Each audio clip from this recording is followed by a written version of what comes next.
اور اس بات کا تعلق ہر اس ذات سے ہے جو عمل کرتا ہے. یعنی اگر آپ اپنی زندگی میں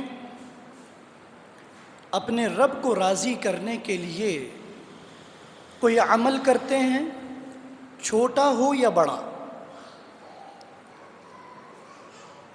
قلیل ہو یا کثیر،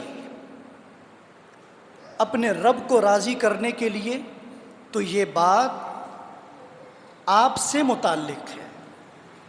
یوں سمجھیے کہ امام محمد بن اسماعیل البخاری آپ سے مخاطب ہیں اور کہتے ہیں باب خوف المؤمن ان يحبط عمله وهو لا يشعر،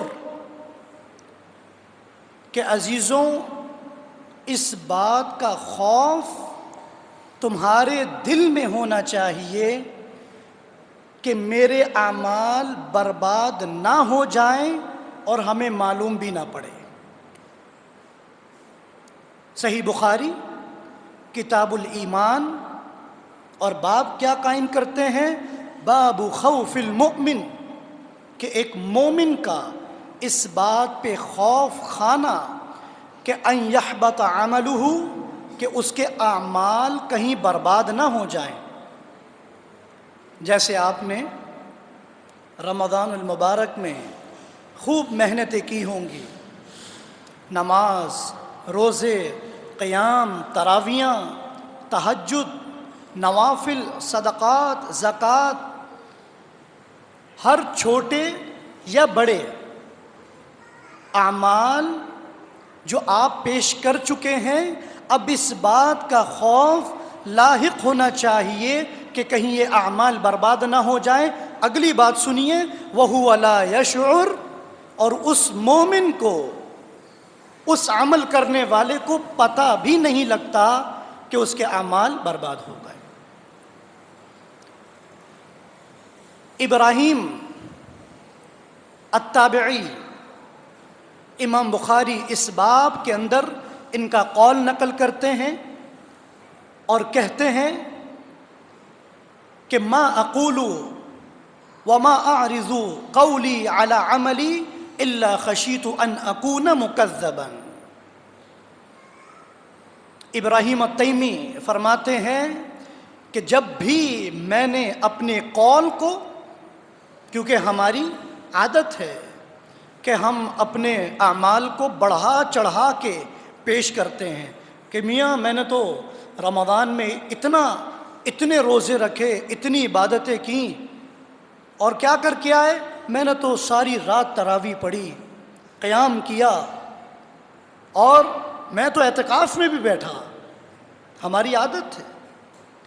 تو ابراہیم التیمی کہتے ہیں کہ جب بھی میں نے اپنے قول کو اپنے عمل پہ پرکھا، خشیت ان اکون مکذبا، تو مجھے یہ ڈر لاحق ہو گیا کہ کہیں میں جھوٹ نہ بول رہا ہوں اور میں کہیں اپنے قول اور عمل کے اندر جھوٹا نہ ہو جاؤں. ایک مشہور تابعی فرماتے ہیں ادرکت 30 اصحاب النبی صلی اللہ علیہ وسلم، کہ میں نے، ابن ابی ملیکہ فرماتے ہیں کہ میں نے اپنی زندگی میں 30 صحابہ کو پایا. تصور کیجئے 30 صحابہ، اور صحابہ کون؟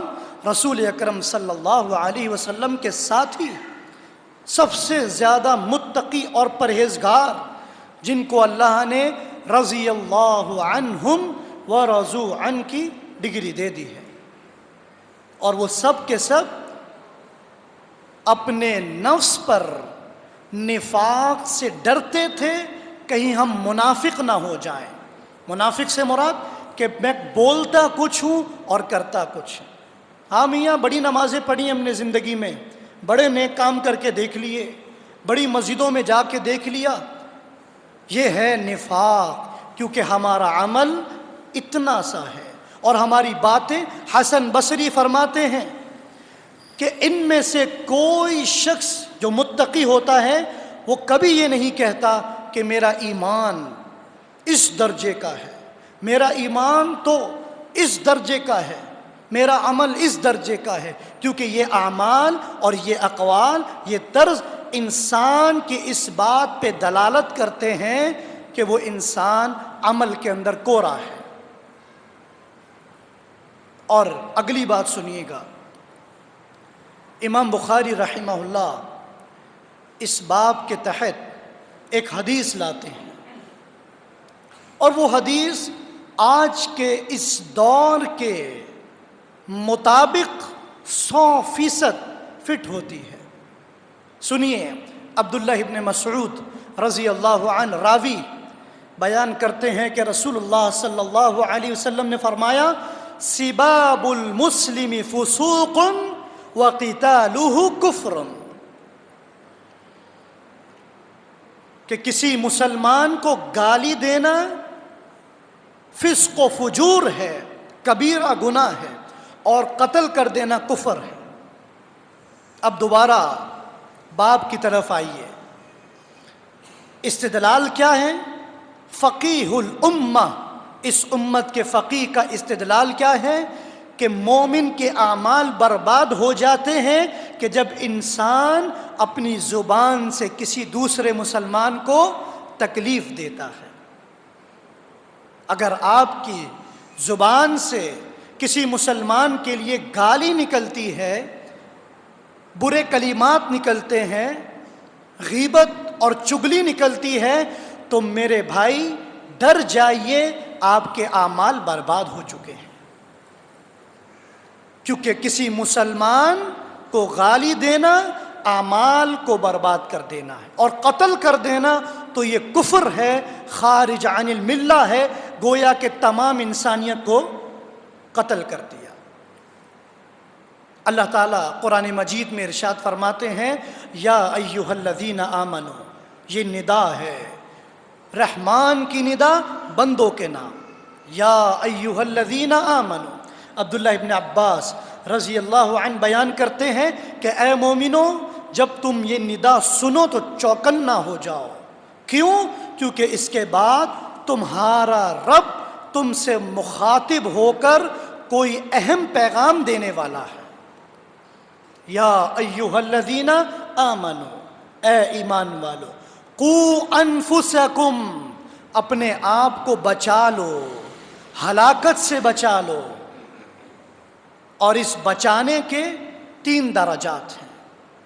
اپنے آپ کو بچا لو کہ کہیں حرام میں واقع نہ ہو جاؤ، اپنے آپ کو بچا لو کہ تمہاری ذات سے کسی کو تکلیف نہ پہنچ جائے، اور اپنے آپ کو بچا لو کہیں تمہارے اعمال برباد نہ ہو جائیں۔ قوا انفسکم واہلیکم نارا، اور پھر اگلا ہی کام، اپنے اہل و عیال کو بھی بچا لو۔ قوا انفسکم واہلیکم نارا، اور اپنے اہل و عیال کو بھی جہنم کی آگ سے بچا لو۔ یہ ہے رحمان کا پیغام۔ تو عزیز دوستوں، ہمیں اگر جنت چاہیے، اس دنیا میں کامیابی چاہیے، اللہ کی رضا چاہیے، خیر و برکات چاہیے، بارش کا نزول چاہیے، گرمی کی شدت کو کم کرنا چاہتے ہیں، اللہ کی رحمت کو دیکھنا چاہتے ہیں، تو میرے دوستو عزیزوں، فرائض کی پابندی کیجیے جو اللہ نے فرض کر دیا ہے، فرائض کی پابندی کیجیے، اور کثرت سے استغفار کیجیے، اپنے اعمال کو بچائیے۔ انسان مطلوب ہے کہ اس سے کوئی حرام واقع نہ ہو۔ اللہ کا غضب اس وقت آتا ہے کہ جب انسان سے کوئی حرام واقع ہوتا ہے اور اس کی ذات سے کسی کو تکلیف پہنچتی ہے۔ عزیز دوستوں، نبی علیہ الصلاۃ والسلام نے جو مدینہ کی خوبصورت ریاست قائم کی تھی، وہ اس بنیاد پہ تھی کہ ان اقربکم الی احسنکم اخلاقا او کما قال علیہ الصلاۃ والسلام کہ تم میں سب سے زیادہ میرے قریب قیامت کے دن مجلس میں کون ہوگا؟ جس کا سب سے اچھا اخلاق ہوگا، جس کی زبان اور ہاتھ سے دوسرا مسلمان محفوظ ہوگا۔ یہ وہ شخص ہے کہ جس کے اعمال محفوظ ہوتے ہیں، اعمال کر کے اللہ رب العزت کے پاس پہنچتے ہیں۔ اللہ تعالیٰ سے دعا ہے اللہ تعالیٰ ہمارے اعمال کو قبول فرمائے اور ہمیں فرائض کی پابندی کرنے کی توفیق عطا فرمائے، ہمیں نوافل کی کثرت کی توفیق عطا فرمائے، ہمیں اپنی زبان اور اپنے ہاتھ سے دوسرے مسلمانوں کو تکلیف دینے سے اپنے آپ کو محفوظ رکھنے کی توفیق عطا فرمائے۔ اللہ تعالی ہمارے اعمال قبول فرما لیں۔ وآخر دعوانا ان الحمد للہ رب العالمین، والسلام علیکم ورحمۃ اللہ وبرکاتہ۔